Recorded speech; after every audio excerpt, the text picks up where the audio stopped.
Hey everybody, welcome to this episode of Coffee Talk. This week we're joined by Keljin Blevins. Hey Keljin. How you doing? How's it going? Good. How are you? I'm good, man. As good as I can be with everything that's going on. Hopefully some changes coming, that's for sure. For sure. So we'll launch right into it. We got some questions from our fans here. We'll launch right into it. Number one, how's playing in the NBA G League? Playing in NBA G League, first of all, it's a blessing. Just from where I come from as a kid, and to be able to make it to the G League and be able to play and live out my dream of playing basketball as a career is truly a blessing. But playing in the G League is fast paced, a lot of up and down, a lot of guys that's hungry. So you got to compete day in and day out, practice and games. It's definitely a fight. It's just real grimy and gritty. So Is it a lot like you expected it, or were you not expecting it to be so gritty? No, I definitely expected it. Just based off of what it is. Like, it's literally guys playing to get their foot in the door of the NBA. So with that being said, I knew I was going to come in and have to compete every single day. Like I said, day in and day out. And just with some people just have it in them where it's just everybody's a competitor on the court, and I knew it was going to be a fight. So it was definitely something that I expected. What is something you do in your off time that people would not expect you to do, like paint, draw, sing, or something like that? I mean, a lot of my off time includes video games, but everybody know that I do that. So, but I've actually started reading a lot during the quarantine. I'm not a big reader, but during this time, I made myself sit down and read a little bit. I'm currently reading a book right now called Relationship Goals by Mike Todd, Pastor Mike Todd, and almost finished with that. Got one chapter left. I'm going to start another one right after I finish this one. All right on. Since you said you're not a big reader, what's the last book you finished? What was it about, or when was it, I guess?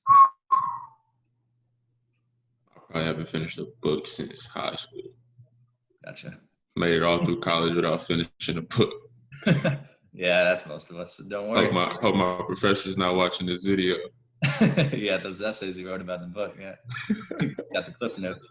We were talking to head coach Brett Burchard on this Coffee Talk series, and he said that he started reading the Harry Potters to see what the fuss was about. And so I know those books are about 20 years old. So. Yeah, and I know them books are super long, so I couldn't imagine doing something like that. How long have you had the beard? Any advice for those growing out their own quarantine beard? I had my beard. I've had my real full beard probably a year now. I started growing it probably my sophomore year of college, but it was just a little thin chin strap. I was kind of forcing it. I wanted to have a beard so bad, but then just finally just started growing in, and I've had it ever since. Any advice for this fellow who's trying to get one? Any advice, man? Wash your face. Wash your beard. That's life advice. Keep it moisturized. Comb it. Just take care of it. It'll get there. Well, this must be a local fan here, or Flagstaff or Prescott Valley. What was it like playing versus NAU in the high elevation? I remember vividly the first time I ever played at NAU. And at Montana State, we also have a high elevation. So we got down there and coach was even during the shoot around, he was just just get your legs up under you. We're not going to do it live because it's very high elevation.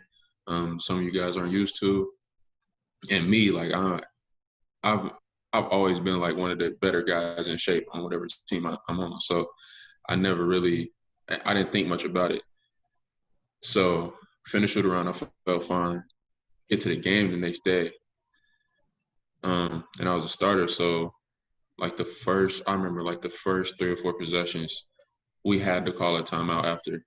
And I sat on the bench and I was like, like really like just couldn't breathe. And I was like, it was crazy. I've never experienced nothing like that in my life, but I got my second win and I was fine after that. But even after the game, like my legs were heavy. I felt gas. Like it was definitely different. Did you feel any elevation at all on your time with the NAZ Suns this last season? I felt elevation, but it was nothing like Flagstaff. Yeah. Nothing like Flagstaff. It's definitely a good bit of elevation in Prescott, though. Gotcha. What was the transition like going from college to the G League? There's just a lot more freedom. They're kind of similar outside of basketball. They're kind of similar. Stay with a roommate. Had a roommate in college, roommate in G League. Just a lot more freedom. Because, you know, in college, you got class, you got practice, you got to study for this, study for that. But in the G League, it's just basketball, and whatever you do outside of that is what you do. Like, you come get to practice on time, practice games. That's it. Like, I mean, we have little things that we have to do media-wise, but for the most part, a lot of freedom. Basketball-wise, like I said, it's just a lot more grittier than college. The pace is faster. A lot more shots. It's just the professional level overall. It's a good pace of basketball, and I feel more comfortable, I would say, playing in the G League than I did in college, actually. Do you get more time to craft your game in the G League since you definitely one of the biggest pros to being a pro is how much time you get to work on your game. Like I said, in college, you got so much more to do just other than basketball. But when you're a pro, that's literally all you do. Like, I woke up in the morning, go work out, practice, work out after practice, come back later that night, get up shots. That's a lot of basketball in a day. So also have weights. So it's just you get a lot of free time to just work on your game and perfect your craft. The term ball is life definitely applies in the G League. Definitely applies in the G League. All right. I've read stories that you were close to Damian Lillard. Is that true? That is my cousin. We're very close. I live with him in the summer. Spend a lot of time with him. When I'm not in season, when he's not in season, wherever he is, that's where I am most of the time. So definitely close. I saw some photos of you with Dame marching for the cause. So can you speak on that, how that experience was? And great experience. We were in Portland, Oregon, of course. Never seen anything and never been a part of anything like that in my life. Thousands of people, everybody there for the same reason. Everybody there want to change. So, I mean, just being there, just feeling the energy from the other people, and just being able to walk in that presence and just feel all the feelings. It was sad people, angry people. It was just crazy. It was definitely a great experience seeing all the people. Just seeing so many people come together for the same cause, it was truly a blessing. And to be able to do it, walking beside my cousin was made even that much more special. Yeah, for sure. I actually marched in Phoenix about a week ago, and that was the first time I've ever been a part of a protest or anything like that. And yeah, it was very powerful to be a part of. Thousands of people around you, all clamoring for the same thing. It was crazy. Did you get to watch any Montana State games during any downtime you had during the G League season? It was a game. Our point guard, he was my point guard too when I was there. Harry. It was a game. He had a career. I think it was like 34. But yeah, he got hot, sparked on fire, and that was like one of the first games I had watched that season. And it was crazy because he ended up getting a career high, and he was just going crazy. Perfect time for you to tune in. Right. Another Montana State question here. What do you think of the new head coach at Montana State, Danny Sprinkle? Danny Sprinkle, great guy. I was able to meet him on my way out. And I had a meeting with him in the office. He embraced me like I was one of his own. And even though I was on my way out, He embraced me, told me I can come back whenever I wanted, come in, use the gym, work out whenever I wanted. He was there for whatever I needed with this time in Montana State. And he really encouraged me to come back. So he's a great guy. You could tell he's a hardworking guy, good character. You can just it shows in his work. Montana State had a great year this year for it being his first year. Even going to say more, he's getting great guys that's coming in even next year. So I like him a lot. Have you taken advantage of his offer and went back up there and worked out, or played around? Haven't made it back, but with all this quarantine and pandemic going on, that kind of came in the way of that. But I'm pretty sure I'll make it up there eventually. Yeah, for sure. What's been the highlight of your professional career? In a basketball sense or off the court? Basketball, I think. Yeah. Basketball. I would say the putback I had against the Clippers. That was a good moment for me. A good adrenaline rush. I think that was my first professional putback. Actually, that whole game. I think that might have been. Was it our first game of the season? The Clippers. Yeah, that was our very first game, season opener. Yeah. Yeah, it was a season opener. I had a good game. Actually, one of my best games this season. I would say just that game was probably my favorite moment from my whole professional career. If I go on to say more from my professional career, the training camp, summer league training camp with the Portland Trail Blazers, that was definitely a great moment, especially being there with my cousin, playing alongside him after watching him play all these years.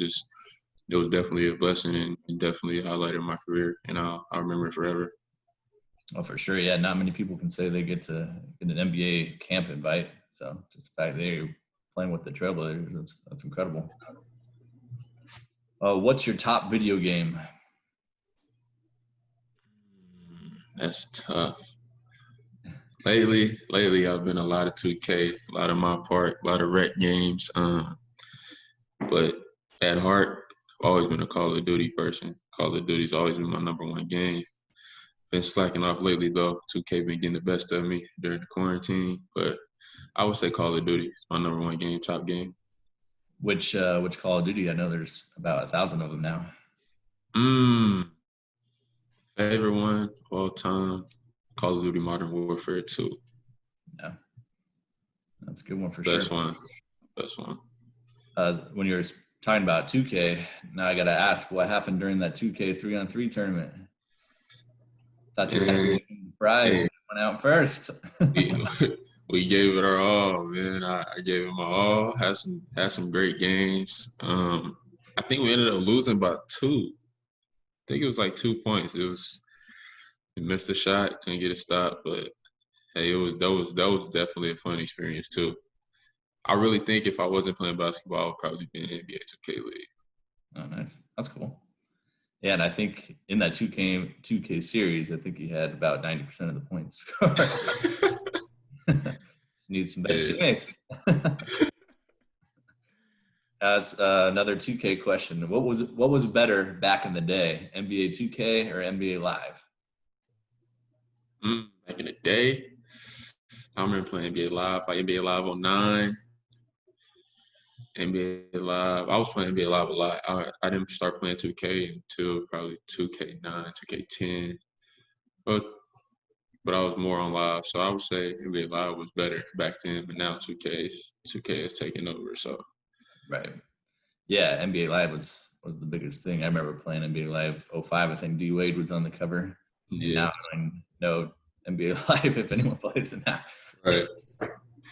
They still make them. I just don't. I don't know if people actually still plays it, but I know they still make them. Yeah, if I'm asking my buddy, hey, you want to play basketball video game? I don't think it's gonna ever be you want to play NBA Live. A few more here for you. Do you watch much TV? If so, what are you watching? Lately, I haven't been watching much TV actually. What was the last show that I finished? I just went brain dead. I just finished watching a series, For Life. Gotcha. It was not on. It was on. It was on Hulu. It's called For Life. What was it about? It's a show about a African American man. He was arrested and put in prison for life for something that he didn't do, and in his time spent in prison, he's becoming a lawyer. Like he took all the steps, took the bar test or whatever it's called, got his lawyers like his license, and he started taking on people's cases that was in prison with him, that was wrongfully accused. He started winning those cases, and he's working his way up to like trying to reopen his own case and be his own lawyer to go back to court, go back to trial, and try to ultimately become a free man. But it's just very interesting that he's in prison and he became a lawyer to like fight for himself because he knows he's wrongfully accused. And there's just a lot of other stuff that goes into it, but that's like the gist of the show. Oh, yeah, crazy. I'll have to check it out. Based on a true story, actually. Yeah, I'll have to check it out. At what age did you dunk for the first time? It was 7th grade. Remember, I used to always try. It was one morning during the AAU practice, and I was telling everybody to gather around, coaches, all my coaches, players. I was like, I'm going to dunk it. And they was like, man, you've been trying to dunk for so and so long. And I went up, and it was a rim grazer, but I got it. And I'll never forget that day. 7th grade. Holy smokes. That's great. All right, couple more here. What are you up to this summer? This summer, I'm always working in the summer. Work out 2 or 3 times a day, 2 times on the court, 1 in the weight room. For the free time, I spend a lot of my time in Portland, Oregon. So I'm at home, actually, in Arkansas right now, but I spend a lot of time in Portland, Oregon. I get on the water, jet skis, play video games, watch shows, movies, read books. I'm a simple guy, though. I don't really require a lot. I don't go out a lot. So just really work out and the few hobbies and little things that I like to do, and I'm happy. Right. Yeah, it sounds fun, especially the jet skiing. Definitely take some trips. I'll take some trips. Probably go to Mexico or Hawaii or something. But other than that, just be chilling, working out. Gotcha. All right, last one. Which NAZ Suns jersey did you like better, purple or white? I mean, they're both fire, so it's hard to choose. Both are fire. I would say I like the white one. I used to love one on the road because I knew he was going to wear white jerseys, so I definitely like the white one. And I started wearing the orange sleeve, and the white orange sleeve, the white jersey just hit a little different than the purple. Yeah. It's all about the combo, yeah, for sure. Right. Well, awesome. Well, that's all the questions we have. Yeah, thanks for being on this episode of Coffee Talk with the NAZ Suns. Appreciate it. Thanks for having me, man. I appreciate it. Take care. Stay safe. We'll talk to you later. See you.